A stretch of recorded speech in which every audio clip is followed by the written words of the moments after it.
ika-19 na kabanata.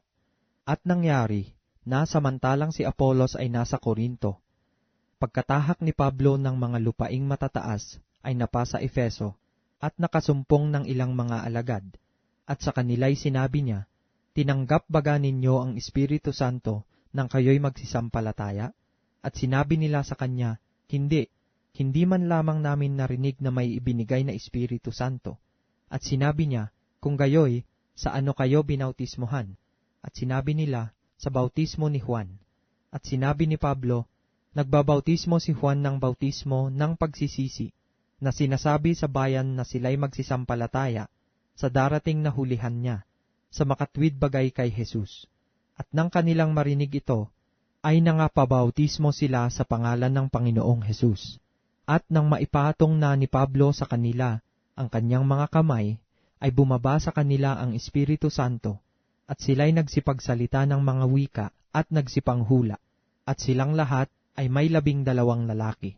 At siya'y pumasok sa sinagoga, at nagsalitang may katapangan sa loob ng 3 buwan, na nangangatwiran at nanghihikayat tungkol sa mga bagay na nauukol sa kaharian ng Diyos. Datapwat nang magsipagmatigas ang ilan at ayaw magsipaniwala, na pinagsasalitaan ng masama ang daan sa harapan ng karamihan, ay umalis siya sa kanila, at inihiwalay ang mga alagad, na nangangatuwiran araw-araw sa paaralan ni Tirano. At ito'y tumagal sa loob ng 2 taon. Anupat ang lahat ng mga nagsisitahan sa Asya, ay nangakarinig ng salita ng Panginoon, ang mga Hudyo at gayon din ang mga Griego. At gumawa ang Diyos ng mga tanging himala sa pamamagitan ng kamay ni Pablo.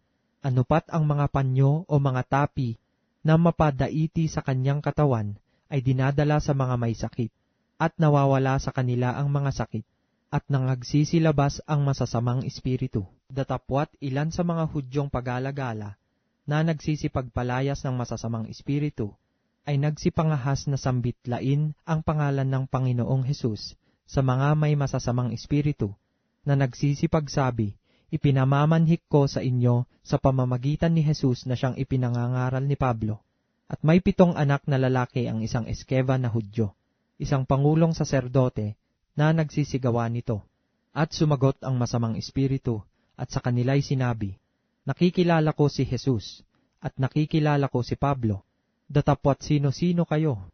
At ang taong kinaroroonan ng masamang espiritu ay lumukso sa kanila, at sila'y kanyang natalo, at nadaig sila, anupat nagsitakas sila sa bahay na yaon, na mga hubot-hubad at mga sugatan. At nahayag ito sa lahat, sa mga Hudyo at gayon din sa mga Griego, na nangananahan sa Efeso, at sinidlan silang lahat ng takot, at pinadakila ang pangalan ng Panginoong Hesus. Marami rin naman sa mga nagsisisampalataya na ang nagsidating, na ipinahahayag at isinasaysay ang kanilang mga gawain. At hindi kakaunti sa mga nagsisigamit ng mga kabihas ng mahika, ay nagsipagtipon ng kanilang mga aklat, at pinagsusunog sa paningin ng lahat, at kanilang binilang ang halaga ni yaon, at nasumpungang may 50,000 putol na pilak. Sa gayoy lumagong totoo ang salita ng Panginoon at nanaig. Pagkatapos nga ng mga bagay na ito, ay ipinasya ni Pablo sa Espiritu, nang matahak na niya ang Macedonia at ang Akaya, na pumaroon sa Jerusalem, na sinasabi, pagkapanggaling ko roon, ay kinakailangang makita ko naman ang Roma. At nang maisugon na niya sa Macedonia, ang 2 sa nagsisipaglingkod sa kanya, na si Timoteo at si Erasto, siya rin ay natirang ilang panahon sa Asya.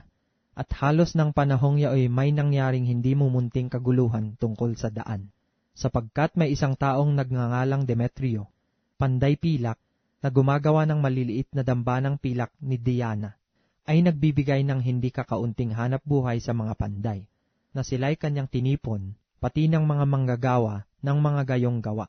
At sinabi, mga Ginoo, talastas ninyo na nagsisiyaman tayo sa hanap buhay na ito. At inyong nakikita at naririnig na hindi lamang sa Efeso, kundi halos sa buong Asya, ay nakaakit ang Pablong ito at naghiwalay ng maraming mga tao, na sinasabing hindi raw mga Diyos ang mga ginagawa ng mga kamay.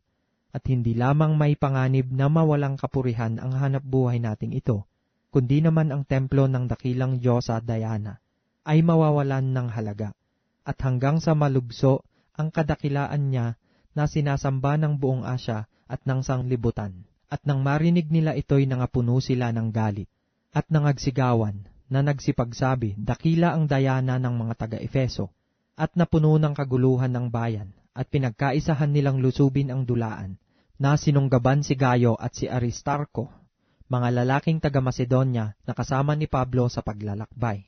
At nang inakalan ni Pablo na pasukin ang mga tao, ay hindi siya tinulutan ng mga alagad. At ang ilan din naman sa mga puno sa Asya, palibhasay kanyang mga kaibigan, ay nangagpasugo sa kanya at siya'y pinakiusapang huwag siyang pumaroon sa dulaan.